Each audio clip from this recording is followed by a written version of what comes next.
창세기 12장 1절부터 3절 말씀 우리 한 목소리로 다 같이 읽겠습니다.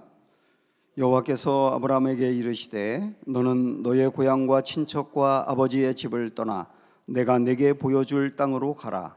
내가 너로 큰 민족을 이루고 네게 복을 주어 내 이름을 창대하게 하리니 너는 복이 될지라. 너를 축복하는 자에게는 내가 복을 내리고 너를 저주하는 자에게는 내가 저주하리니 땅의 모든 족속이 너로 말미암아 복을 얻을 것이라 하신지라. 아멘. 우리는 창립 40주년을 보내면서 계속 우리 교회가 앞으로 나가야 될 방향에 대해서 지금 주일날 예배 때 살펴보고 있습니다. 오늘까지 보겠는데요. 그동안에 우리 봤던 말씀도 좀 생각하면서 이 그림을 한 번 더 보시죠. 우리 교회는 모든 것의 그 중심이 복음이 되어서 복음이 온전히 선포됨으로 예배 때 하나님을 만나고, 그리고 성도와의 만남이 공동체 안에 이루어져서 그 공동체가 마치 가족같이 사랑하고 또 회복하고 세워지는 그런 모임이 되고요. 그 다음에 세상으로 나아가 세상과의 만남을 자비사역으로 하는 거죠. 교회가 받은 은혜를 우리만 받는 게 아니라 그것을 세상으로 흘려보내서 사람들을 도와주고 살리고 그런 사역을 하는 거죠. 그리고 이어서 두 가지를 오늘 마저 보도록 하겠습니다. 자, 오늘은 우리 문화와의 만남이라고 하는 네 번째 부분부터 보겠는데, 문화와의 만남은 신앙과 직업을 통합하는 겁니다. 직업이 얼마나 중요합니까? 그런데 신앙과 직업이 동떨어진 게 아니라 직업을 신앙과 통합해서 직장 생활을 한다, 그 얘기예요. 창세기 11장에 보면 바벨탑을 쌓았던 사람들의 이야기가 나오는데, 그 사람들이 바벨론 제국을 건설하면서 바벨탑을 쌓았던 중요한 이유는 말씀에 이렇게 나와 있죠. 중간에 보면 우리 이름을 내고, 자기들의 이름을 내기 위해서 바벨탑을 쌓았던 겁니다. 자기들의 이름을 낸다고 하는 것은 내 이름이 드러나 성공하고 싶다는 거예요. 인생의 목적이 성공이었던 거예요. 그래서 자기 이름을 내자고 하는 걸 그렇게 표현하고 있는 거죠.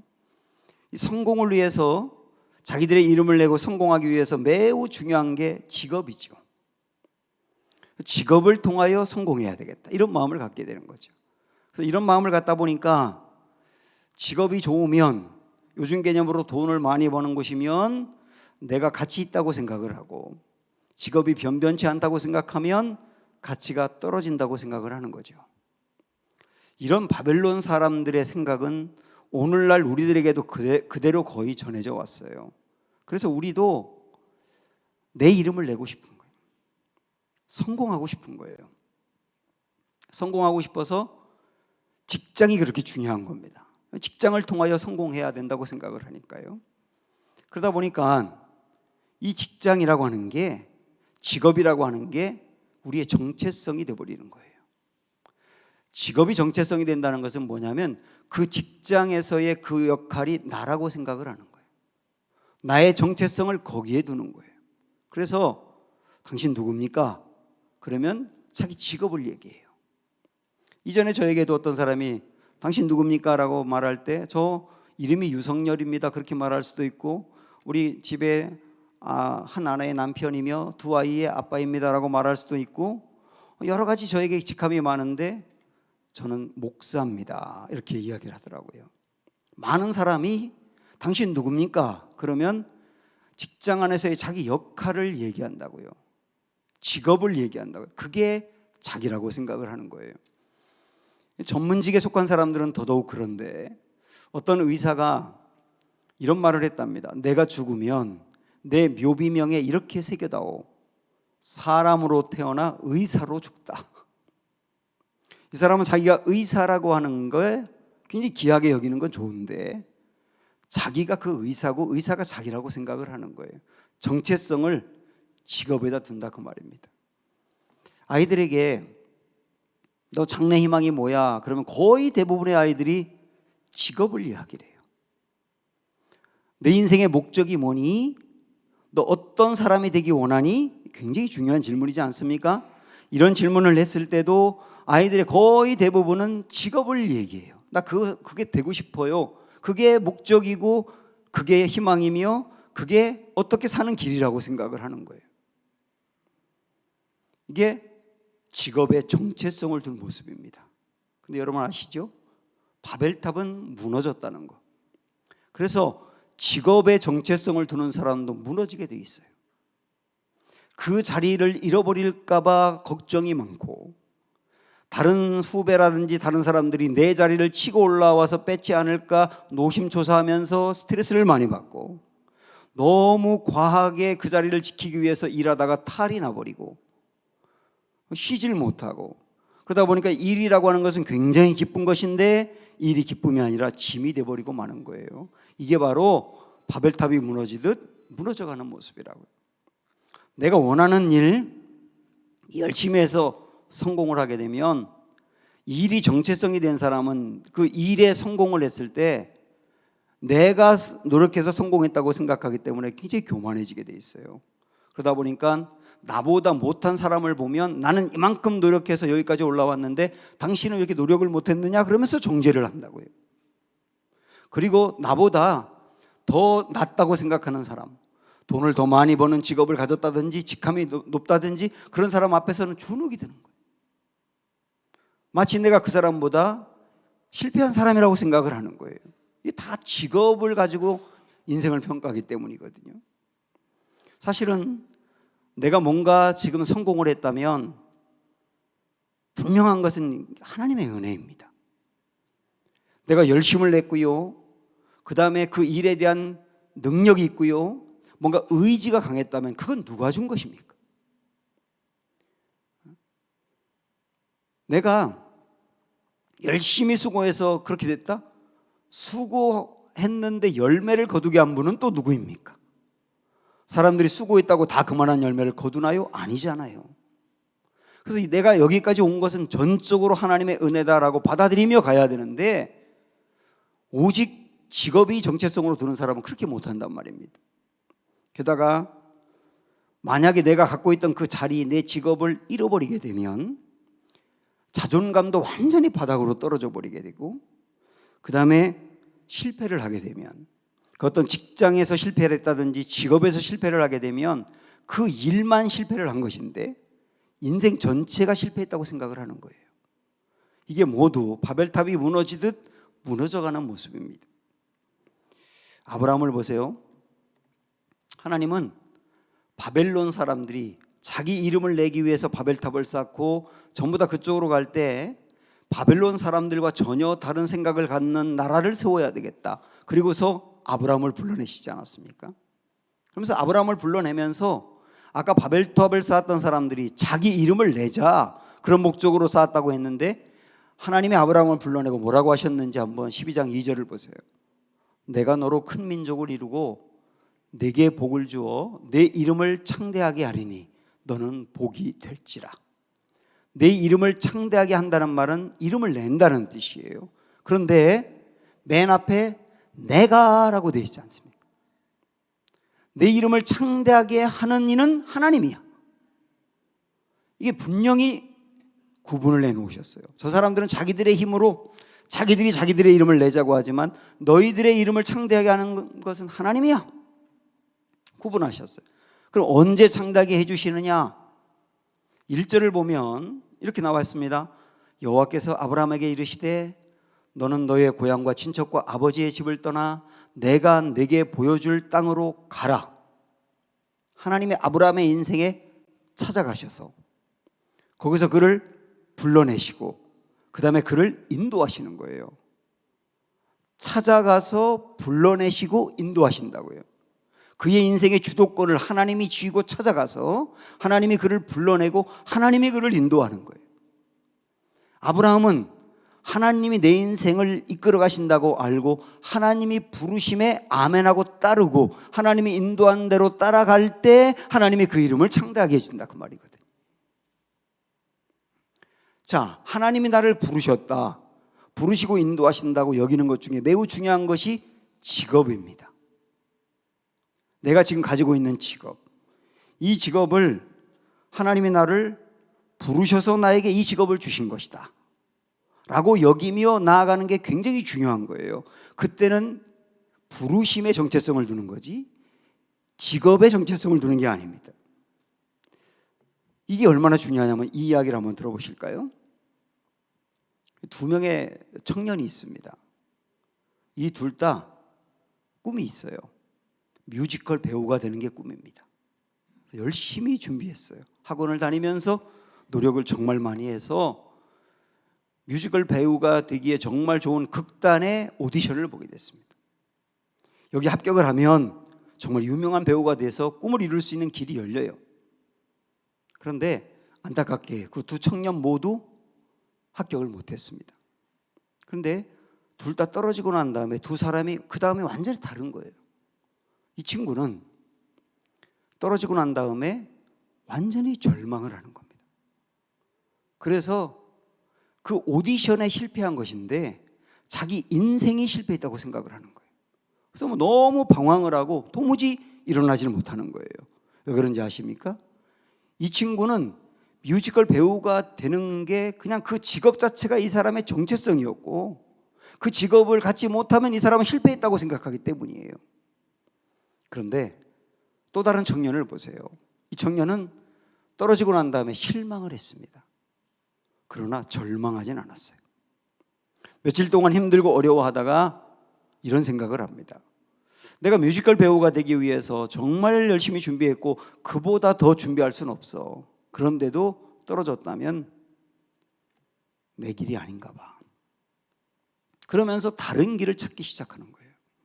그리고 그 길을 찾았을 때 어떻게 여기느냐면 하나님이 나를 부르신 길이다. 하나님 나를 부르신 길. 이 길을 내가 별로 원하지는 않았던 길이지만 그러나 이 길을 나에게 주신 거 보면 하나님이 나를 부르신 길이다. 그러면서 그 일을 감당하며 신실하게 사는 거예요. 다만 자기가 하고 싶었던 뮤지컬을 취미로 하는 거예요. 교회 안에서 뮤지컬 팀에 들어가서 예배 때 뮤지컬로 공연도 하면서 하나님께 영광을 돌리는 거예요. 이 친구는 직업이 굉장히 중요하다는 거 알고 잘 준비했지만 그 직업이 정체성이 된 건 아니라고요. 하나님의 부르심이 정체성이 된 거죠. 이게 얼마나 중요한지를 알기 위해서 우리가 일이라고 하는 게 무엇인지를 조금 더 깊이 들어가 보도록 할게요. 어떤 사람들은 이렇게 생각합니다. 우리가 하는 일은 아담과 하와가 선악과를 따먹어 죄를 짐으로 말미암아 타락으로 벌받아서 생긴 게 일이다. 아담이 타락하지 않았다면 우리 일 안 해도 될 텐데 그렇게 생각을 합니다. 그런가요? 아니에요. 아담과 하와가 선악과를 따먹는 타락을 하기 전에 이미 하나님이 일을 주신 거예요. 자, 창세기 2장 말씀 보면 여호와 하나님이 그 사람 아담이죠. 아담을 이끌어 에덴 동산에 두어 그것을 경작하며 지키게 했다. 경작하며 지키는 게 뭡니까? 일이지 않습니까? 그러니까 일이라고 하는 것은 타락하기 전에 하나님이 먼저 준 거예요. 창조 질서로 준 거예요. 그 다음에 일이라는 것은 또 뭐냐? 하나님이 복으로 준 겁니다. 일이 있는 게 복이란 뜻이에요. 1장 26절 보면 8절 보면 하나님이 그들에게 복을 주시며 이렇게 출발하죠. 그걸 기억하세요. 복을 주시며 하나님이 그들에게 이르시되 생육하고 번성하여 땅에 충만하라. 땅을 정복하라. 바다의 물고기와 하늘의 새와 땅에 움직이는 모든 생물을 다스리라 그랬어요. 이 두 가지만 연결하면 복을 주시며 다스리라 했다는 거예요. 다스린다는 게 뭐냐면 다스린다는 말은 주인이 아닌데 주인처럼 일한다는 거예요. 그래서 다스린다는 말이 청지기를 말하는 겁니다.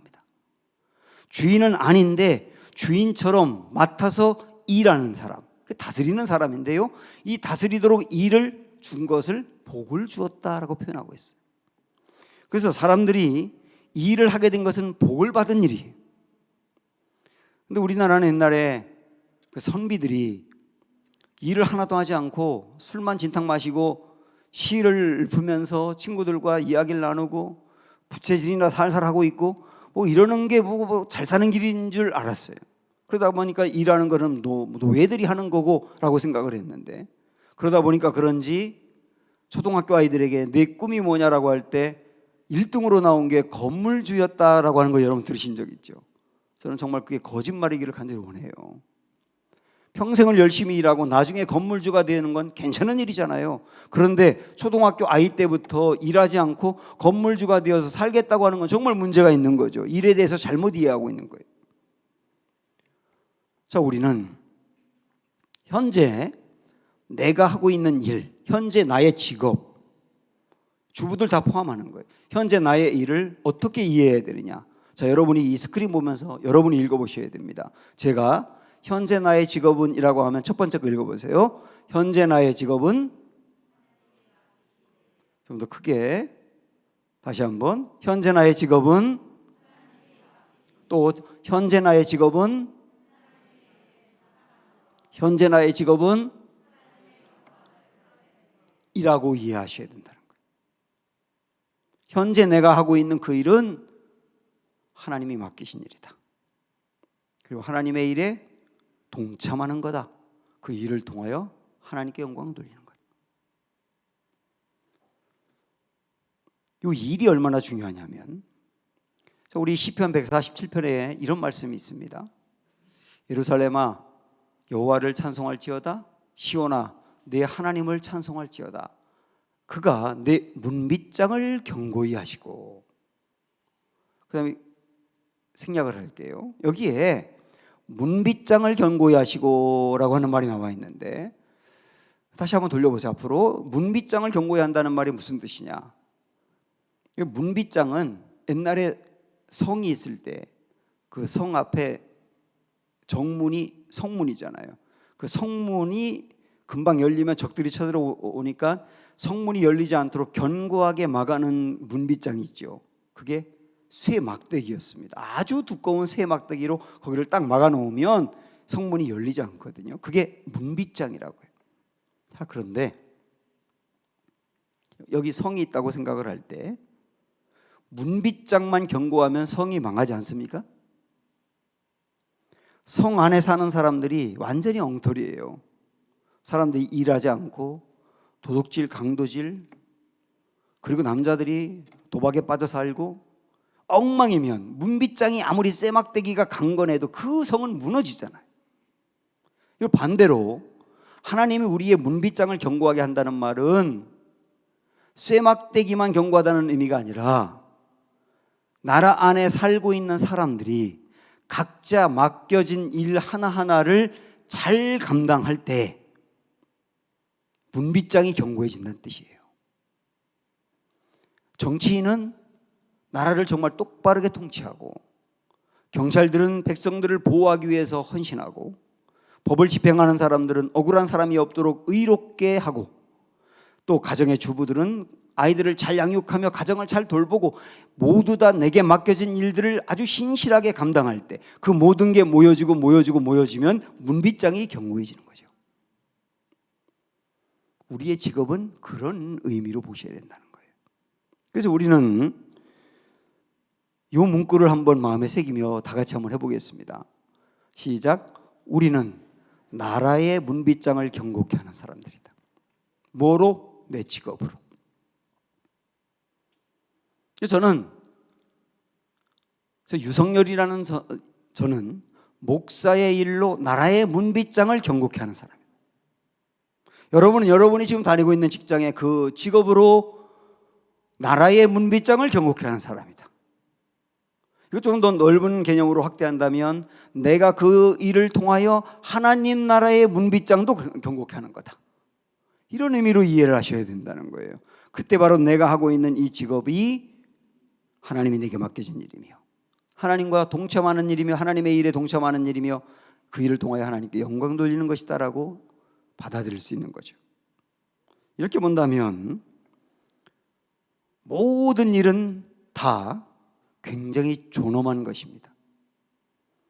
2017년 6월 달에 유럽의 그리스라고 하는 나라가 있잖아요. 그 그리스에서 환경미화원들이 파업을 한 적이 있습니다. 10일 동안 청소하지 않았어요. 온 나라에 얼마나 악취가 심했는지, 관광객들까지도 금방 떠나며 오지도 않고 나라가 엉망이 돼버린 거예요. 만약에 전 세계에 청소를 하는 노동자들이 일을 그만둬 버린다면 세상이 어떻게 될까요? 악취에다가 온갖 병균이 들끓게 될 것이며 심지어는 그 일로 인하여 사람들도 죽어나가게 될 겁니다. 그러니까 청소를 하는 사람들은 이렇게 중요한 거예요. 세상을 아름답게 하는 일에 그들이 얼마나 중요한지 모릅니다. 그래서 청소하는 일을 통하여서 내가 하나님의 일을 맡아서 하는 것이며 하나님의 일에 동참하는 것이며 이 일을 통하여 하나님께 영광을 돌리는 것이다, 이렇게 이해를 하는 것이죠. 그런데 직업에 어떻게 가치가 더 있고 덜 있을 수가 있겠어요? 모든 사람이 그렇게 생각을 하는 겁니다. 직업 중에는 내가 원하는 일을 하는 경우도 있고, 여러분 중에는 내가 원치 않은데 직업으로 갖고 일하는 분들도 있을 겁니다. 옛날에 유시민 씨 있잖아요. 유시민 작가와 청년들이 서로 이야기를 주고받는 토크 콘서트라고 하는 걸 했는데, 그때 청년 한 명이 유시민 작가에게 질문을 했어요. 어떻게 사는 게 행복한 겁니까?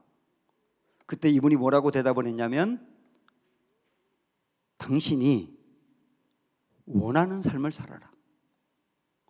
당신이 원하는 삶을 살려면 당신이 원하는 직업을 가져라.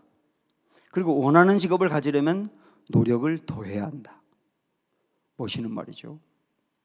그런데 딱 까놓고 얘기하면 이 세상에 자기가 원하는 직업을 갖고 있는 사람이 몇 명이나 있을까요? 그리고 원하는 직업을 갖는다 하더라도 다 행복합니까? 저는 저희 아버지가 반대하는데도 우기고 우겨서 신학대학을 가서 목사가 됐어요. 그리고 목회하는 게 저는 굉장히 좋아요. 목회가 제 피를 끓게 하거든요. 다시 태어나도 목사가 되고 싶다고 말할 정도로 저는 목회가 좋아요. 제가 원하는 일을 하는 거예요. 그렇다고 저는 늘 행복했을까요? 그렇지 않습니다.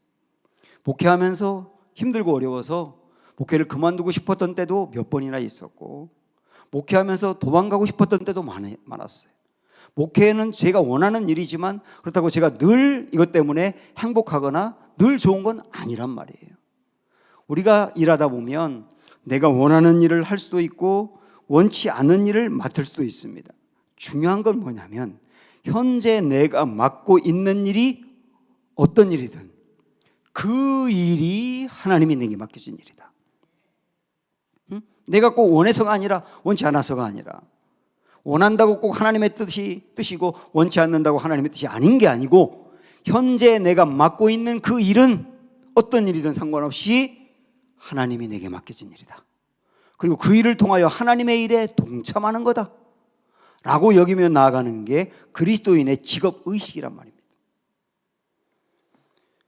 아마 여러분들은 직장에 갈 때, 그리고 직장 끝나고 집에 오실 때 이런 생각 많이 하실 거예요. 참 일이 힘들다.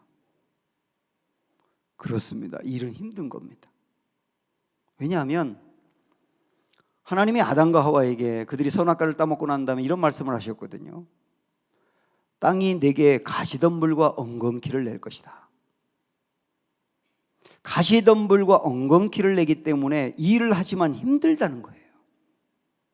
그래서 모든 일은 다 힘들고 돈 한 푼 버는 게 만만한 일이 아무것도 없는 거예요. 일은 힘든 거예요.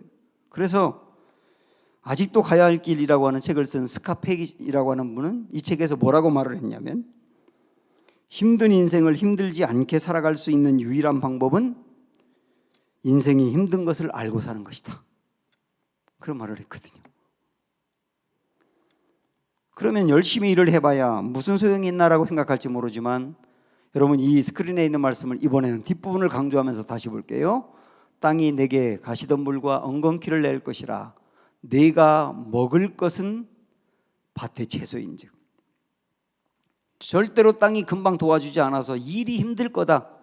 그러나 하나님이 먹을 걸 주실 거다. 이런 의미 아닙니까? 그래서 수고하고 애쓰고 힘들고 직장 생활하는 게 전부 다 어려운데, 그러나 그 수고의 열매를 또 하나님은 결국 거두게 하실 것이다. 이런 얘기하고 있는 거 아닙니까? 이런 마음을 갖고 내 직장 생활을 하는 거예요. 우리 교회는 일과 신앙을 분리하지 않습니다. 일과 신앙은 통합되어야 합니다.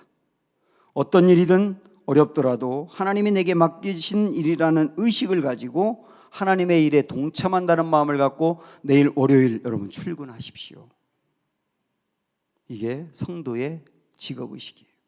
이런 성도를 길러내고 이렇게 생활하는 게 우리 교회 하나의 비전일 만큼 이게 중요한 부분입니다. 마지막 5번째, 도시와의 만남, 교회와의 만남이라고 하셔도 괜찮아요. 이게 교회 개척인데요. 우리 그림을 다시 한번 보시면 맨 밑에 보라색으로 되어 있는 부분이 거긴데, 우리가 복음으로 무장한 다음에 울림을 어울림으로 바꾸라 하는 말씀 지금 들고 있는데요, 그걸 도시로 가지고 나가야 된다 그런 얘기예요. 그러는 방법 중에 하나가 교회 개척이란 말입니다. 하나님이 아브라함을 부르시고 아브라함을 부르신 굉장히 중요한 목적을 12장 3절에서 이렇게 말씀하셨죠. 땅의 모든 족속이 너로 말미암아 복을 얻을 것이라. 다른 사람을 복받게 하기 위하여 너를 선택했다. 직업도 일반 사람들은 직업을 통해 나와 내 가정이 안정적으로 살면 된다고 생각할지 모르지만, 성도는 직업을 그렇게만 생각하지 않습니다. 성도는 직업을 다른 사람을 복받게 하는 길이라고 이해할 수 있어야 돼요. 교회도 당연히 그렇습니다. 하나님의 교회를 세우신 이유는 우리 교회가 다른 사람과 다른 지역과 세상을 복받게 하기 위하여 세웠다는 걸 아셔야 됩니다. 우리가 함께 모여서 예배드리는 거 매우 중요하고 신앙생활하는 거 중요한데 그것만이 목적이 아니고 우리를 통하여 다른 데가 복을 받아야 된다는 거예요. 그래서 교회를 세웠다는 거죠. 우리 주님은 이런 말씀하시지 않았습니까? 하나님이 세상을 이처럼 사랑하사, 하나님이 교회를 이처럼 사랑하사 라고 말하지 않고 하나님은 세상을 이처럼 사랑했다 그랬어요. 이처럼인데 어느 정도 사랑했냐? 독생자를 주신 만큼, 하나밖에 없는 아들을 내어주실 만큼 세상을 사랑했다. 하나님의 세상을 그렇게 사랑했다고 하면 우리 성도들도 세상을 사랑할 수 있어야 돼요. 세상의 문화라든지 세상의 잘못된 걸 사랑하라는 말이 아니라 세상을 사랑하고 세상 사람들을 사랑해야 된다는 얘기예요. 우리 교회는 청라라고 하는 도시 안에 있습니다. 하나님은 도시를 사랑하시고 도시의 사람들을 사랑하십니다. 그래서 교회는 우리가 사는 도시를 품고 도시의 사람들을 위하여 기도하고 도시에 우리의 좋은 것을 나누어 주며 이 청라라고 하는 도시를 변화시키는데 작은 몸짓을 감당해야 되는 겁니다. 제가 이 설교를 준비하면서 이것저것 자료를 보는데 제 눈을 번쩍 뜨게 한 내용이 있었습니다. 어떤 교회는 그 교회에 딱 들어가서 홈페이지를 열어보면 대부분의 교회는 홈페이지를 딱 열자마자 우리 교회가 어떤 교회인지 교회를 소개합니다. 그런데 그 교회는 딱 홈페이지 들어가자마자 교회를 소개하는 게 아니라 그 교회가 있는 지역을 소개한답니다. 우리 교회로 놓고 본다면 우리 교회 홈페이지 딱 들어갔을 때 청라는 이렇게 나오는 거죠. 청라는 어떤 지역이며 인구가 얼마나만큼 되며 어떤 사람들이 살고 있으며 청라의 중요한 이유는, 중요한 가치는 무엇이며 이런 걸 소개를 하는 거예요. 그것은 그 교회가 그 도시를 품고 있다는 증거거든요. 굉장한 도전을 받았습니다. 이렇게 교회는 교회만을 위해서가 아니라 우리가 있는 지역인 도시와의 만남이 있어야 되고 도시를 품을 수 있고 도시의 변화를 위해서 우리 것을 나눌 수 있어야 된다. 그랬는데 그것을 위해서 매우 중요한 것이 교회 개척이에요. 사실 오늘날 교회는 개척하면 잘 안 됩니다. 교회 개척하고 10년 이상 되었는데 100명 이상 부흥하는 교회는 거의 없을 정도로 교회 개척이 힘듭니다. 상가 하나를 빌려서 목사님과 사모님들하고 몇 명 교인들이 모여서 보통 예배 드리는데 사람들이 가려고 하지도 않아요. 그런데 왜 교회 개척을 생각하는 거냐, 이런 의문이 있을 수 있습니다. 그런데 교회 개척은 굉장히 중요합니다. 왜냐하면 교회는 개척을 해야 전도가 되기 때문이에요. 미국에서 나온 통계인데 우리나라와도 큰 차이가 안 난다고 저는 보는데요, 이런 통계가 있습니다. 인구가 10,000명이 사는데 교회가 딱 하나가 있으면 그 10,000명 중에 기독교인이 1%밖에 안 된답니다. 그런데 인구 1000명당 교회가 하나 있으면, 10,000명이 살 때 교회가 10개 있다는 뜻이죠. 인구 1000명당 교회가 하나가 있으면 기독교인 숫자가 현저히 늘어나서 15%에서 20%가 된대요. 엄청난 놀라운 일이에요. 그러면 500명의 교회 하나가 있다면 더 늘어나겠죠. 이것을 통하여 교회 숫자가 늘어나는 것만큼 늘어날 수 있다는 걸 말하는 거예요. 우리 교회는 사실 40년이 됐기 때문에 기존 교회입니다. 기성교회입니다. 그러다 보니까 우리 교회도 새로 오신 분들이 굉장히 많고, 실질적으로 우리 교회 나온 분들의 반 이상은 요 수년 동안 새로 오신 분들이거든요. 그런데 그 새로 오신 분들을 분석을 해보면 교회를 전혀 다니지 않다가 교회를 나와서 불신자였는데 신앙인이 된 경우는 20%가 안 됩니다. 80% 이상은 다른 교회를 다니다가 우리 교회로 오신 수평 이동이에요. 우리 교회로 오신 게 굉장히 귀하지요. 그런데 정말 하나님의 입장에서 볼 때 더 귀한 것은 불신자가 전도가 되는 거잖아요. 불신자가 교회로 오는 거잖아요. 그게 더 중요한 일이죠. 그런데 기존 교회보다 개척한 교회는, 개척한 교회의 교인들을 보면 불신자였다가 교회를 나온 확률이 3분의 1에서 3분의 2 정도, 뭐 대략 보면 50% 이상은 그런 분들이라는 거예요. 그러니까 기존 교회와 비교가 안 되는 겁니다. 그래서 개척교회가 세워져야 불신자가 전도가 된다 하는 게 명백하거든요. 그래서 개척이 필요합니다. 또 하나, 우리 지난주에도 보았습니다만 교회가 공동체가 살아있어야 되는데, 정말 가족 같아야 되는데 그게 교회인데, 기존 교회가 참 이 부분이 쉽지 않아요. 우리도 노력을 하겠습니다만은, 그러나 개척교회는 소수의 인원부터 시작을 하기 때문에 소수의 인원이 정말 가족같이 다른 사람도 내 가족인 것처럼 서로 섬기며 하나가 되어서 그런 모습으로 성장해 가는 거거든요. 그래서 교회에 살아있는 가족 같은 공동체를 이루기 위해서도 개척교회가 필요하다, 이렇게 볼 수 있어요. 또 하나, 아까부터 제가 계속 말씀드린 교회가 도시와의 만남이 아주 중요하다 그랬는데, 이 도시와의 만남을 위해서도 개척교회가 필요합니다. 자칫교회는 세상과 단절을 하기가 쉬워요. 그래서 교회는 거룩하고 세상은 속되고, 그래서 담을 쌓을 가능성이 많은데, 교인들은 세상과 담을 쌓으면 안 됩니다. 세상 속으로 가서 세상 사람과 어울려야 하고 세상의 일에 동참하셔야 돼요. 물론 걱정은 있습니다. 그 사람들과 어울리고 그 일에 동참하다가 신앙까지 잃어버리면 어떡하나 하는 걱정이 제 안에 있는 것도 맞아요. 다음 세대들은 더 그럴 수 있고요. 그래서 먼저 하나님을 만나, 내가 울림이 중요하다는 거죠. 내가 뜨겁게 하나님을 만나 신앙이 회복이 된 다음에, 그 다음에는 세상으로 나아가 세상과 만나고 세상 일에 동참해야 된다는 거예요. 예수님은 하나님의 나라에서 이 땅으로 오셨는데, 이 세상 나라는 죄악이 많고 아주 타락한 곳이었습니다. 그래서 이 세상이 더럽다고 우리 예수님이 이 땅에 오시지 않았다면 저와 여러분은 구원을 받을 수가 없었을 겁니다. 더럽지만 이 땅에 주님이 오신 겁니다. 인간의 몸을 입고. 그것을 신학적인 용어로 성육신이라고 말을 하거든요. 이제는 교회가 예수님이 더러운 이 세상 나라에 오신 것처럼, 이제는 교회가 이 세상으로 성육신해서 가야 할 때입니다. 세상 사람과 접촉하고 세상 일에 참여하고 만나야 되는 거예요. 그러나 세상 사람 앞에서 우리 그리스도인들이 매력이 있어야 합니다. 고난을 만났을 때 어떻게 이겨냈는지, 그리고 어떤 일에 대해서 똑같은 욕심을 부리지 않고 어떻게 양보하는지, 세상 사람들과 어떻게 다른 가치를 갖고 살아가는지 등등 모습을 보여줌으로 매력을 얻고, 그 모습으로 세상 사람들을 점점 교회로 이끌어낸 그런 일을 감당해야 돼요. 시간은 오래 걸릴 수 있지만 장기적인 비전을 갖고 나아가야 합니다.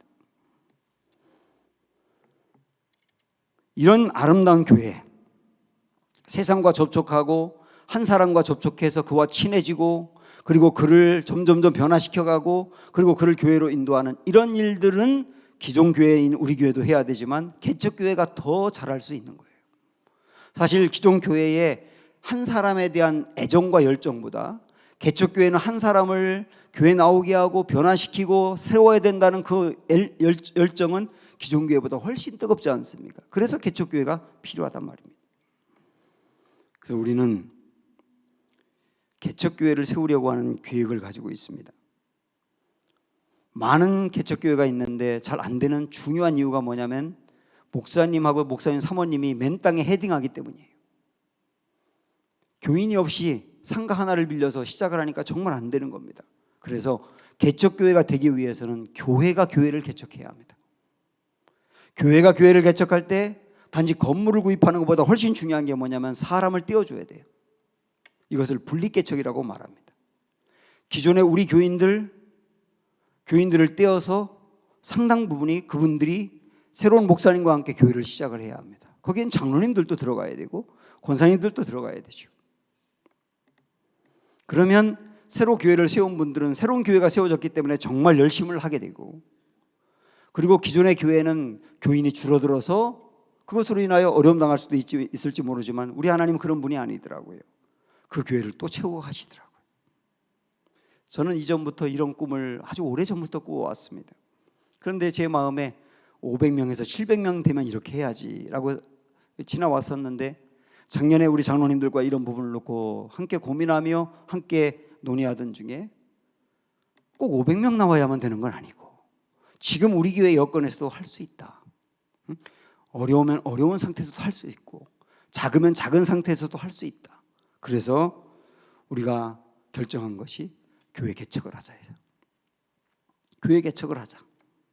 그러면 개척한 그 교회도 커가게 될 테고, 그러면 그 교회가 또 다른 교회를 개척하게 될 테고, 또 우리 교회가 교회를 개척하고 나서 하나님이 채워주시면 또 개척을 하고, 여러 교회가 이 지역에 세워져서 그 교회들이 연합하여서 도시의 부흥을 위하여, 도시의 변화를 위하여 함께 협력하여 세워간다면 이게 바로 교회가 해야 될 일이 아니겠느냐는 거예요. 그래서 5년 계획을 두고 있습니다. 지금부터 5년 동안 차근차근 여러 가지를 준비하고 또 개척할 사람들도 준비해서 5년 후에 우리 교회가 교회를 낳는 이 일을 하려고 합니다. 같은 마음을 여러분 모아가시며 이게 바로 교회가 해야 될 일임을 생각하시면서 우리 교회가 우리에게 주신 이 비전 붙들고 달려가서 정말 우리 40년이 지난 우리 교회 한 번 개척한 적이 없는데 이제는 정말 교회를 개척하고 교회를 세워나가는 교회로 쓰임받고 이 지역을 변화시키는 그런 은혜가 있기를 주님의 이름으로 축원합니다.